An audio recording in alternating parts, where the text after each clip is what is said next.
Hello दोस्तों, सूखी खांसी से आप परेशान हो तो उस कंडीशन में आप लिवेडोल सिरप का इस्तेमाल कर सकते हैं। इसमें आप क्या होता है कि जब आपकी आंखों से आंसू बह रहे हो,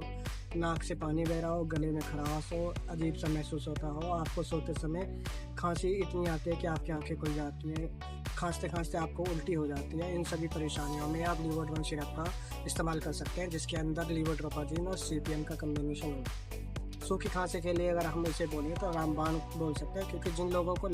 लंबे समय से खांसी हो रही है और उनका